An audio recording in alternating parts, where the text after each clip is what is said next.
এক গুরুদেব তার শিষ্য ভীষণ খাওয়া খায় গাঁজা। কি মাঝে মাঝে কি একটু গল্প কব? তোমরা কি বলো, কব? বলবো তাই? ওই বুড়িও কয় হ্যাঁ কও, ভালো বুড়ি রে মা। না, গল্প শুনতে তো সবার ইচ্ছা করে। তাছাড়া অসীম সরকার আসছে, একটা গল্প হবে না, এটা একটা কেমন নিরামিষ নিরামিষ হয়ে যায় না? এখন আমি দাঁড়াই সভাতলি, যদি দুই একটা হাসির কথা না বলি, তাহলে যারা আছে যুবক যুবতী কৃষ্ণকলি, ওরা মনে মনে ভাববে তাই অসীমদার আগে খুব রস ছিল, তা বুঝি রাজনীতিতে যাইয়ে শুকোয়ে গেল, আগের মতো নাই। অন্তরে করুন ধারণা, বান্দর বুড়ো হয়ে গেলেও গাছে ওঠা স্বভাব যায় না।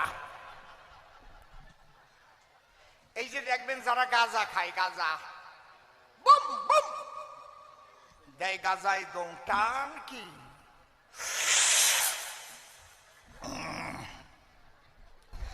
কায়দা। যে থাকবে বসে তারে ধরবে কষে, যে থাকবে দাঁড়াইয়ে তারে ধরবে জড়াইয়ে।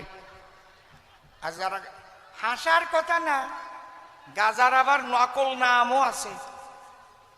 কেউ কয় খিতিস, আছে না? কি কেউ কয় মধু, কেউ কয় আঠা, আরো কি কি কয়। এই আমারে বলে যাবি না, আমি অত মুখস্থ করেছি নাকি? সল্টু, এই কেউ কয় সল্টু, এইটা আমি নূতন শুনলাম, সল্টু, তাই নাকি? বা ওইটাই আসল নাম? বাহ, দেখবেন গাঁজা যে কি জিনিস রে বাবা, যারা খায় তারা ঠিক পায়। হ্যাঁ, এটা গাঁজার গল্প কয়ে নিয়ে গেলাম। একজন মেয়ে বিয়ে দেবে, সে গাঁজাখোর। সে মনে মনে ভাবে, একটা গাঁজাখোর জামাই যদি পাতাম, তাহলে জামাই শ্বশুর একসঙ্গে গাঁজা খাতাম।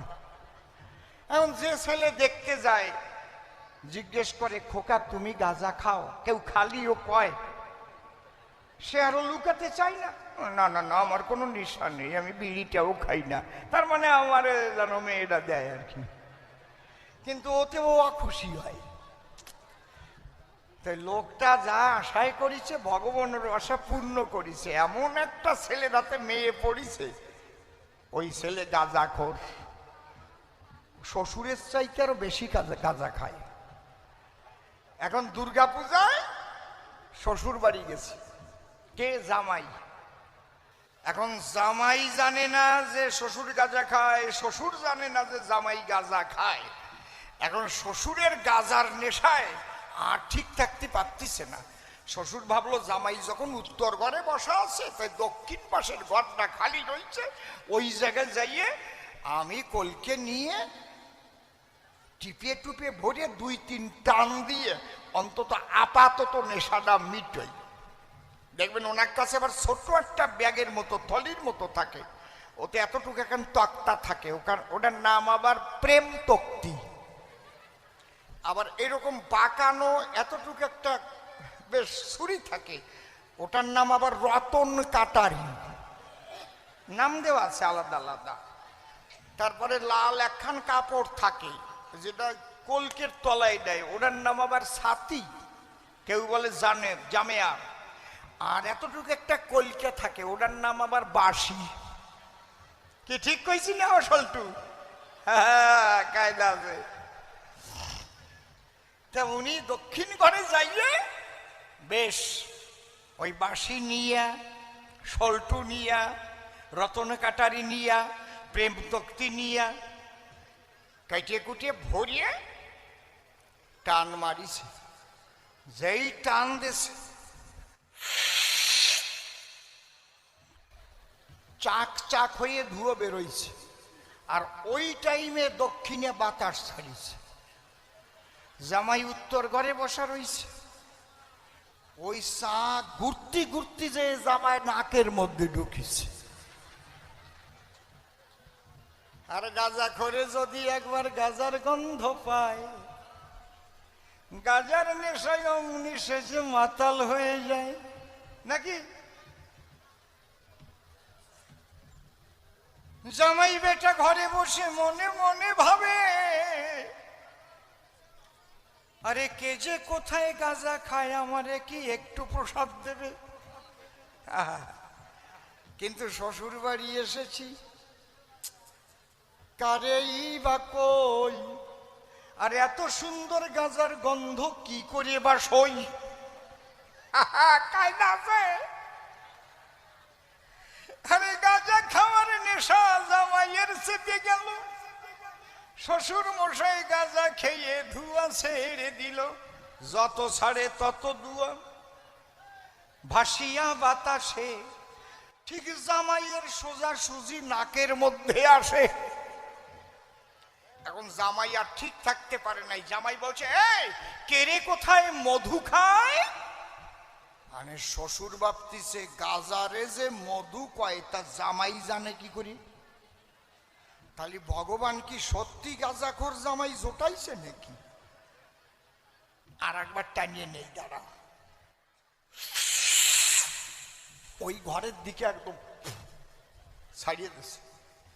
জামাই আবার বলেছে, এরে কেরে কোথায় মধু খায়? ওই পাশের থেকে শ্বশুর বলতিছে, ভ্রমর হস্ত উড়ে চলে আয়।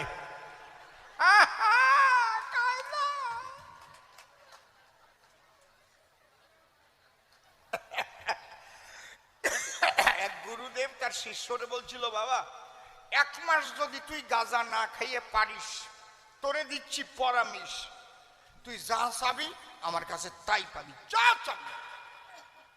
কয় ঠিক আছে বাবা, চেষ্টা করি 1 মাস আমি কিন্তু থাকবোই, গাঁজা খাবো না। আপনাদের বললাম না 1টা মাস মিথ্যা কথা কবেন না।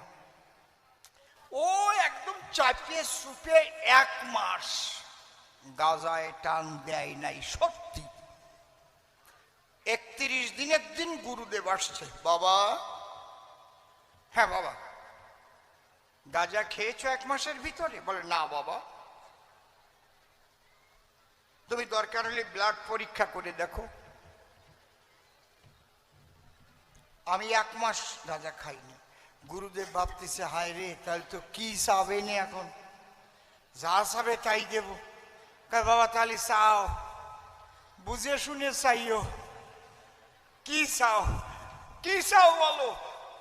ওই শিষ্য কয়, বাবা আমারে যদি বাঁচাতে চাও তাহলে এখনই 1 সিলুম গাঁজা দাও, নয়তো আমার বাঁচার কায়দা নাই। মিথ্যা কথা বলতে বলতে আমার মতো মানুষের যখন অভ্যাস হয়ে যায়, চাপিয়ে ধরি আমি 1 মাস না বললেও হইস, তারপরে হবে না। যদি বাঁচাতে চাও 1 সিলুম গাঁজা দাও। সত্যি সত্যি মনে প্রাণে বুঝতে হবে, যদি হরি ঠাকুর গুরুচাঁদ ঠাকুরকে মানেন আপনারা ভাবে, তাহলে তার বাণীগুলো রক্ষা করার চেষ্টা করতে হবে। তাদের বাণী যদি আমরা মানি, তাহলে আমাদের জীবনের পরিবর্তন আসবে, আসবে, আসবে। যাক, সূক্ষ্ম সনাতনের কথা আমি দিলাম বক্তৃতা। ওরা একটু বাইরে আবার চাপের চোটে যায়, ওরা এলে পরে আমি আবার বলবো গান ধরিয়ে। তার আগে দ্বিতীয় প্রশ্ন করেছে আমায়, ডাক দিয়ে বলে, তাই তোমার কাছে শুনতে চাই, যিনি এসেছেন হরিদয়াময়, রাম এলো, কৃষ্ণ এলো, শ্রী গৌরাঙ্গ এসেছিল, দিতে কি বাকি রহিল, হরি নূতন কি বা দেয়? তোমারে করি বর্ণনা, নূতন জগতে কিছু দেওয়া যায় না। তবে ভগবান শ্রীকৃষ্ণ একটা কথা বলেছেন গীতায়। কি বলেছেন? যে যদা যদা হি ধর্মস্য গ্লানির্ভবতি ভারত অভ্যুত্থানম ধর্মস্য তদাত্মানম স্বয়ম্মহম পরিত্রাণায় সাধুনাং বিনাশায় চ দুষ্কৃতাং ধর্ম সংস্থাপনার্থায় সম্ভবামি যুগে যুগে। আমি বলি, তোমার পুরো ভাগে দুধ আছে বলেই কিন্তু রাজহংস তার থেকে মাখন তুলতে পারে বসুধায়। দুধ বলে যদি কিছু না থাকিত, তাহলে মাখন রাজহংস কোথায় নিত? তাহলে তোমায় বুঝাই সতত, সেই সনাতন যে ধর্মতত্ত্ব এই মহাবিশ্বে অনন্তকাল ধরে পরম ব্রহ্মের থেকে এসেছে চরাচরে, তার মধ্যে থেকে পরম সত্যটুকু বের করে হরিচাঁদ ঠাকুর জগতের কল্যাণে এসে এই জগতে বিলাইয়ে যায়। বিশ্ব মানব যারা যদি হরি ঠাকুরের বাণী মেনে নেয়, তারা সকলের কল্যাণ হতে পারে, এ কথা কভু মিথ্যা নয়। তাহলে দেখো, এখন আমি যদি তুলনামূলক আলোচনা করি, বসে শোনেন নরনারী, কৃষ্ণ ভক্ত, রাম ভক্ত, গৌর ভক্ত আছে অনেকজন, ওরা মনে মনে ভাববে তাই আমরা তো ওনার কথায় ব্যথা পাই। আমার তুলনামূলক আলোচনা করে কোনো দরকার নাই। রাম যখন এসেছিল যেটা প্রয়োজন ছিল তাই দিয়ে গেল, কৃষ্ণ যখন এসেছিল যা প্রয়োজন তাই করে গেল, গৌরাঙ্গ মহাপ্রভু যখন এসেছিল প্রয়োজন অনুপাতে জগতে কর্ম করে গেল। কিন্তু একটা কথা কি জানো, কৃষ্ণ লেখাপড়া শিখতে সান্দীপনী মুনির গৃহেতে যায়, গেছিল না? বলেন আপনারা, কৃষ্ণ লেখাপড়া শিখে নাই? শিখেছে। কোথায় শিখেছে? সান্দীপনী মুনির বাড়ি। গৌরাঙ্গ মহাপ্রভু লেখাপড়া শিখতে কোথায় গিয়েছে বলতে পারবেন কেউ? জানা আছে কারো? জানা নাই? শুনে যান, নবদ্বীপ তো বেশি দূর না, একদিন দেখতে যান। ওটা হচ্ছে বিদ্যানগর বিদ্যানিধি পণ্ডিতের ঘরে। এখনো সে টোল আছে যে টোলে মহাপ্রভু পড়াশোনা করেছে। তাহলে ভগবান বলেন, অবতার বলেন, ভাই পড়াশোনার যে দরকার আছে সে ওনাদের আদর্শ থেকেই কিন্তু আমরা পাই। কৃষ্ণ লেখাপড়া শিখতে গেছে, গৌরাঙ্গ মহাপ্রভু লেখাপড়া শিখেছে, নিজের টোল খুলেছে, ঠিক তো? এইবার আমরা হিস্ট্রি অফ এডুকেশন নিয়ে একটু আলোচনা করব, মানে শিক্ষার ইতিহাস। খুলে বলি সবাপাস, দেখেন একে 3 ভাগে ভাগ করেছে বুদ্ধিজীবীরা। কি? একটা হচ্ছে প্রাচীন যুগীয় শিক্ষাধারা, একটা মধ্যযুগীয় শিক্ষাধারা, আর একটা আধুনিক যুগের শিক্ষাধারা। প্রাচীন যুগের শিক্ষা নিতে যেত কোন জায়গায়? গুরুগৃহে যেতে হতো। বসে শোনেন সুধীশত, যদি কেউ বিদ্বান হতে চায়। কিন্তু আপনাদের আছে জানা, সেখানে একমাত্র ব্রাহ্মণ পুত্র ছাড়া নিম্ন বর্ণের কেউ শিক্ষার জন্য জায়গা পেত না। ঠিক বললাম না বেঠিক বললাম? কথাগুলো ভালো করে শোনেন। মধ্যযুগের টোল হলো, ত্রিপাঠী হলো, বসে শোনেন, জানি দল, সেখানেও নিম্ন বর্ণের মানুষের শিক্ষার অধিকার ছিল না। এমনকি হরিচাঁদ ঠাকুরের ছেলে, যার নাম গুরুচাঁদ বলে আপনাকে চেনেন সর্বজন, নমশূদ্রের ছেলে বলে ভর্তি করতে পারে নাই কোনো স্কুলে। মুসলমানদের মক্তব, অর্থাৎ কোথায়? মসজিদে গিয়ে লেখাপড়া শিখেছে। শোনেন সুধীজন, কে? গুরুচাঁদ ঠাকুর। কারণ এই তুই নমশূদ্র ছেলে আবার ভর্তি হবা স্কুলে? তোরা আল চাষ করবি, মাছ ধরবি, মাছ বিক্রি করবি, সেই সমস্ত কাজ করে বেড়াবি, 3 বর্ণের সেবা করবি, আবার তোকে লেখাপড়া দিয়ে কি কাম? এই জন্য আগে আমাদের ঠাকুর দাদার আমলে, তার বাবার আমলে যখন ছেলে পেলে হতো, কোলে নিয়ে বলতো, আমার ছেলেটা কবে কিষান হবে, সেদিন আমার কষ্ট যাবে। ঠিক বললাম না বেঠিক বললাম? তাহলে শিক্ষার যে প্রয়োজন, যিনি কৃষ্ণ জনার্দন, যিনি গৌরাঙ্গ রতন, তারাও কিন্তু সেটা অস্বীকার করে নাই। সেই শিক্ষা পাবার তরে গেছিল কিন্তু গুরুর ঘরে। তাহলে মধ্যযুগের শিক্ষা টোল ত্রিপাঠীতে করে। বর্তমান আমরা লেখাপড়া শিখি সরকারি স্কুলের ভিতরে। এখন সরকার ব্যবস্থা করে, তাই তো? রাজ্য সরকার এবং কেন্দ্রীয় সরকারের দ্বারাই আমাদের শিক্ষা ব্যবস্থা এটা কিন্তু কন্ট্রোলিং হয়। তারপরে প্রাইভেট স্কুল বহু আছে। এখন শিক্ষা নিয়ে তো বিজনেস, স্বাস্থ্য শিক্ষা নিয়ে সবচাইতে বড় ব্যবসা আরম্ভ হয়েছে, বুঝতে পারছেন? কোনো ওই যাকে বলে প্রাইভেট নার্সিং হোমে ভর্তি হয়ে দেখেন 2-3 দিন থাকলে বিল কত হয় ঠিক পাবেন। তাহলে ঠিক পাবেন। মানে এর চাইতে বড় বিজনেস এই শিক্ষা আর স্বাস্থ্য নিয়ে যা চলছে রে ভাই, মনে হয় এর চাইতে বড় ব্যবসার এখন নাই। তথাপিও কেন্দ্রীয় সরকার রাজ্য সরকারের দ্বারায় এখন সবাই শিক্ষার অধিকারটা পায়, যাকে বলে সর্বশিক্ষা অভিযান। বসে শোনেন জ্ঞানবান, আমি দিচ্ছি পরিচয়। এইবার আমার কথা কোথায়? তাহলে এই শিক্ষার যা ছিল প্রয়োজন, আমার কৃষ্ণ আমার গৌরাঙ্গ রতন তারা নিজে শিক্ষা করেছে গ্রহণ, কিন্তু এই জায়গায় তারা হাত দেয় নাই কখন, যে সমাজের 85% মানুষের তরে যাই দুটো চারটি স্কুল করে তারাও যে বিদ্যা শিক্ষা অর্জন করতে পারে এই অধিকারটুকু তাদের করে যাই দান। এটা বড় দুঃখের বিষয়। আমি কানে হাত দিয়ে বলছি, সবাই এটা করে যায় নাই কোনো ভগবান। কেউ খারাপ ভাবলেন না তো আমারে? সত্যি কথা কবলম আসি, তাইতে তোমার বাড়ি আসি আর না আসি।